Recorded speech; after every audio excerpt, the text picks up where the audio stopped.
Isang mapagpalang araw po sa ating lahat. Ako po si Mark Lester Lirat at ito po ang aking daily devotions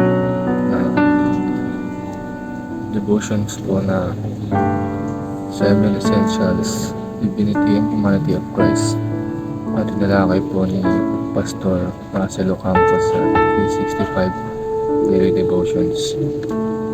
Ang verse po ay Philippians chapter 2 verse 6 to 7. Who being in very nature God did not consider equality with God something to be used to his own advantage. Rather, he made himself nothing by taking the very nature of a servant and being made in human likeness. Sinasabi po dito, kapantay po ni Jesus Christ ang Diyos Ama. Kubalit He made himself nothing para po magkatawang tao at sacrifice niya ang kanyang sarili para sa mga kasalanan ng mga tao. Pinapaalala dito na ang Diyos ay may dalawang nature. Una ay ang pagka-Diyos, pangalawa ay man-nature. Dako naman tayo sa teachings na doktrina ng pagka-Diyos at pagkataon ng Panginoong Jesucristo. Ang una ay Jesus is fully God and fully human. Ang Diyos ay hindi 50% na God and 50% na tao. Ang Diyos ay truly God and truly human. Kumbaga, totoong Diyos siya at totoong tao. Nagkatawang tao siya para yun na maligtas tayo sa ating mga kasalanan. Ang second teaching is Jesus is the perfect mediator. Ay ibig sabihin po ito is ang Diyos ay God-man. Kumbaga, siya ang namamagitan sa Diyos at sa tao. Siya yung namamagitan sa Diyos sa tao. Ang Diyos ay nagkatawang tao upang maibalik ang relationship natin with God. At sa pamamagitan niya, siya yung pumapagitna sa Diyos at tao. At sabi po, at upang maligtas ang tao, nagkatawang tao, ang Diyos upang mamatay at maging sakripisyo para mabayaran ang kasalanan ng tao. Ang Panginoong Jesucristo ay nagkatawang tao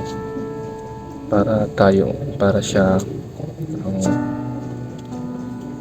ang sumalo ng ating mga kasalanan na dapat tayo yung tumanggap.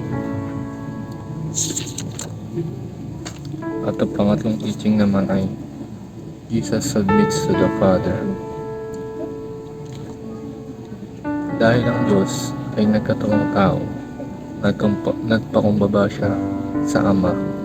Sinasabi rin sa John chapter 14 verse 28 na my Father is greater than I.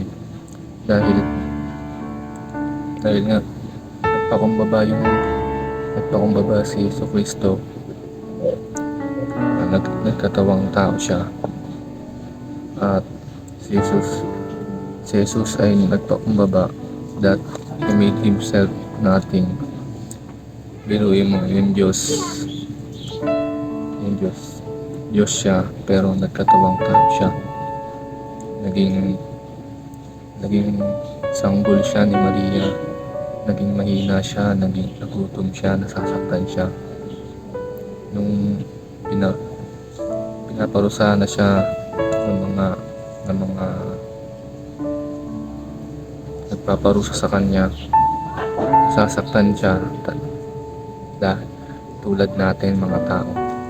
Dahil sa pagmamahal niya sa atin, naging mahina siya at nasasaktan para maligtas tayo sa ating mga kasalanan. Application naman natin dito is believe in substitutionary atonement. Ang ang Panginoon ang pumalit sa atin para mabayaran ang ating kasalanan. Kung wala ang Panginoon, tayo dapat ang sasalo ng mga tayo dapat pala ang magbabayad ng ating kasalanan, hindi na ang Diyos. Subalit kaya nga nagkatawang tao ang Diyos kasi mahal niya tayo at siya ang pumalit para sa atin. Pangalawang attention is worship Christ for His amazing love. Dahil mahal na mahal tayo ng Diyos, diba? Kaya siya yung pumalit sa atin. Siya yung pumalit para babayaran ang kasalanan natin. Dapat i-worship natin siya upang magpasalamat dahil iligtas niya tayo. Pag-worship is yun na lang yung way natin para mapasalamatan natin ang Diyos sa ginawa niyang pagsakripisyo sa atin at sa pagmamahal niya sa atin. Next is and last is imitate the humanity of Christ. Nagkatawang taong Panginoong Jesucristo upang maibalik ang totoong nature ng tao, hindi yung ngayon na nature, hindi yung unang sinabi sa Genesis 1 paano dinisenyo ng Diyos ang mga tao. Dapat natin maibalik yun. And yun lang.